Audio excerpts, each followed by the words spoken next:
캐나다의 물가 상승이 둔화하고 있는 것으로 나타났습니다. 오늘 연방통계청은 12월 소비자 물가지수가 전년도 같은 달보다 6.3% 올랐다고 발표했습니다. 몰기지율과 상품, 식품 등은 올랐지만 휘발유 가격이 큰 폭으로 떨어진 덕분으로 2020년 4월 이후 한 달 새 하락폭이 최대치를 기록했습니다. 식품 물가는 11월보다 소폭 둔화하긴 했지만 전년도보다 11% 올라 소비자 물가 지수의 거의 2배에 달하는 높은 수준입니다. 과일과 야채 가격은 12월에도 계속 치솟았으며 특히 야채는 무려 14% 가까이 올랐고 토마토 가격은 22% 폭등했습니다. 이 밖에 변동성이 큰 에너지와 식품을 제외한 군원 소비자 물가 지수는 전년도에 비해 5.3% 올랐습니다. 지난해 6월 8.1%까지 치솟으며 39년 만에 최고를 기록한 캐나다의 소비자 물가 지수는 9월과 10월 두 달을 제외하고 연속 하락하며 6개월 만에 6%대로 떨어졌습니다.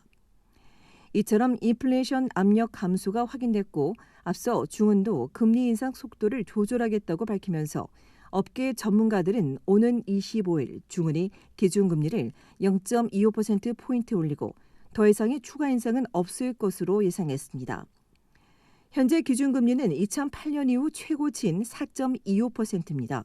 이외에 통계청에 따르면 지난 한 해 소비자 물가지수는 2021년의 2배, 40년 만에 최고치인 6.8%를 기록했습니다. 한편 어제 중은이 발표한 설문조사에서 대다수 캐나다인은 향후 1년간 완만한 정도의 경기 침체를 예상했습니다. 물가가 계속 오를 것으로 예상한 소비자들은 금리 인상에 대응해 앞으로 필수품 지출을 제외하고 소비를 더 줄여나가겠다고 답했습니다. 특히 외식과 여행, 숙박, 여가 부문에서 지출을 줄이는 것으로 나타났습니다. 기업들 역시 매출 둔화를 예상하면서 일부 계획을 취소하고 있으며 기업의 3분의 2는 앞으로 1년 내에 경기 침체를 예상했습니다.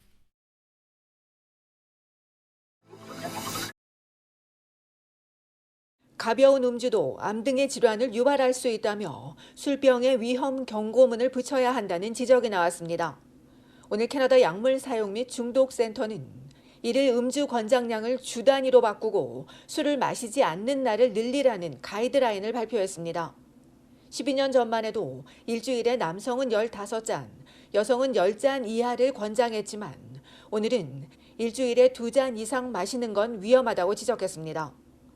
여기서 한 잔은 맥주와 사이다는 341ml, 와인 142ml, 위스키 보드카 등은 43ml입니다.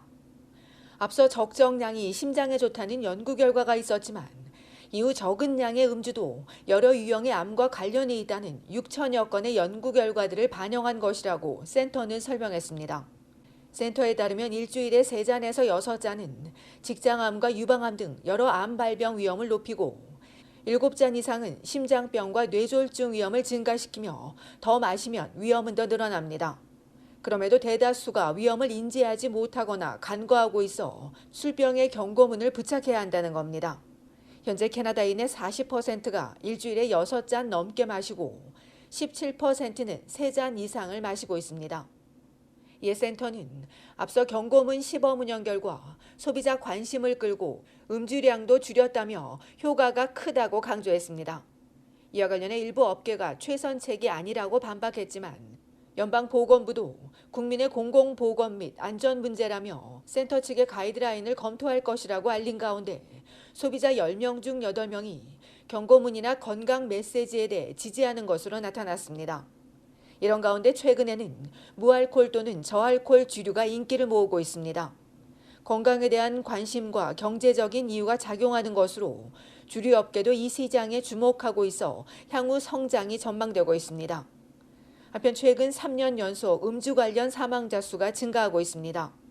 2019년 3,200여 명이던 사망자 수는 2020년 3,790명, 2021년엔 3,875명으로 늘어 20년간 가장 큰 폭으로 급증했으며 65세 이하 사망자 수도 증가하고 있습니다.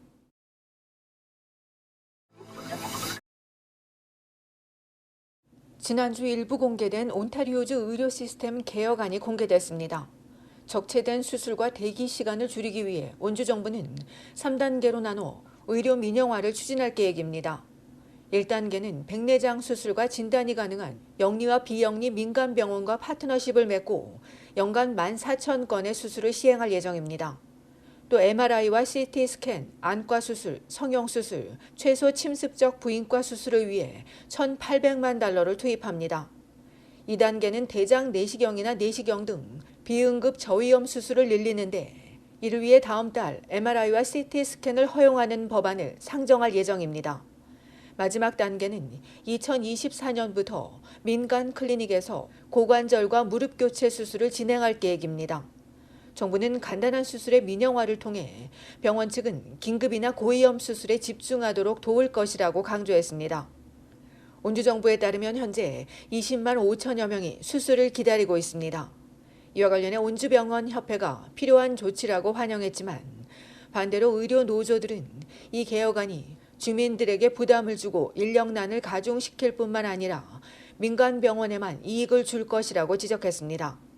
또 고관절과 무릎 교체 수술이 합병증이 높은 만큼 병원과 연계돼야 한다며 이에 대한 보호 장치를 갖춰야 한다고 덧붙였습니다.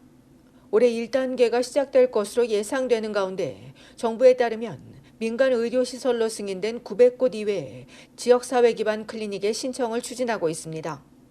한편 앞선 2021년 감사보고서에서 외래 환자 수술을 한 일부 외과 의사가 상당한 비용을 환자에게 청구한 사례가 있어 환자의 권리에 대한 관리 감독이 필요하다는 의견도 나오고 있습니다.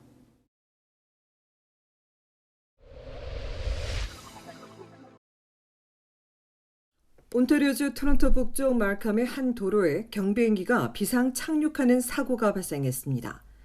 욕지역 경찰에 따르면 어제나 12시쯤 버튼빌 공항 인근 404 고속도로 동쪽 16th 애비뉴에 경비행기 한 대가 비상 착륙했으며 다행히 부상자는 없었으나 2명이 현장에서 검사를 받았고 현재 캐나다 교통안전위원회가 조종사 등을 상대로 정확한 사고 경위를 조사하고 있습니다.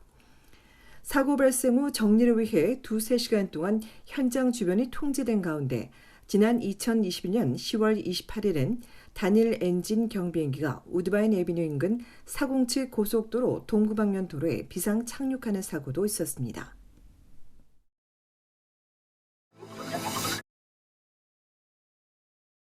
홍북 정신건강협회가 정신건강과 영양이라는 주제로 무료 강좌를 마련합니다. 식품영양학 박사이자 한국과 캐나다의 공인 영양사인 이윤심 박사가 건강한 식습관에 관심을 가질 수 있도록 영양이 정신건강에 어떤 관계가 있는지에 대해 자세히 들려줄 예정입니다.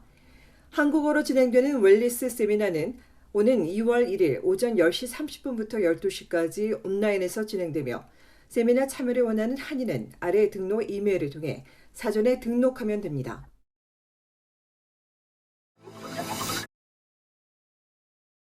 주요 캐나다 한국대사관과 한국문화원이 한 캐나다 수교 60주년을 기념해 로열 온타리오 박물관과 공동으로 첫 만남, 기산 풍속화에 그려진 화려한 한국전을 개최합니다. 19세기 캐나다 선교사 제임스 게일이 한국어로 번역해 출판한 철로 역정의 사퍼를 그린 조선의 풍속화가 기산 김중근의 특별전으로 롬이 소장한 한국 문화재 중에서 기산 김중근의 대형 작품들을 만날 수 있으며 철로 역정 한글판 원본 이외에 박물관 소장 복식 오브제와 소장품 영상, 타 박물관 소장 작품들도 디지털 전시로 볼 수 있습니다. 조선의 일상을 풍속화에 담아 한국에서 가장 많은 작품을 세계에 수출한 풍속화가인 기산 김중근은 한국의 문화와 역사를 캐나다 및 서구 사회에 알린 캐나다인 게일을 만나 함께 작품을 만든 것으로 알려졌습니다. 문화원 측은 기산과 게일이 합작해 만들어낸 여러 예술작품들은 한국과 캐나다의 첫 만남의 현장으로 기록되고 있어 올 한 해 펼쳐질 다양한 축제의 첫 문을 여는 큰 의미가 있다고 전했습니다. 오는 26일부터 3월 31일까지 온타리오주 오타와 한국문화원 전시실에서 진행되며 첫날은 전시 기획자인 한희연 박사와 롬 한국관 큐레이터 권성현 씨의 특별 강연이 있습니다.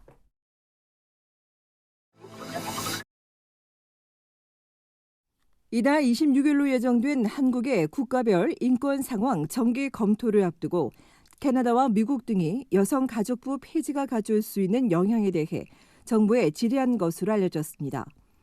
UPR은 유엔 회원국들이 돌아가면서 자국 인권 상황에 대해 다른 회원국들의 심의를 받는 제도로 최근 캐나다는 한국에 보낸 사전 질의에서 여성가족부에 대해 계획 중인 변화가 젠더 기반 폭력과 가정 폭력 희생자들에 대한 지원, 여성과 소녀들에 대한 평등한 기회 증진에 어떤 영향을 주게 될 것인가를 물었습니다.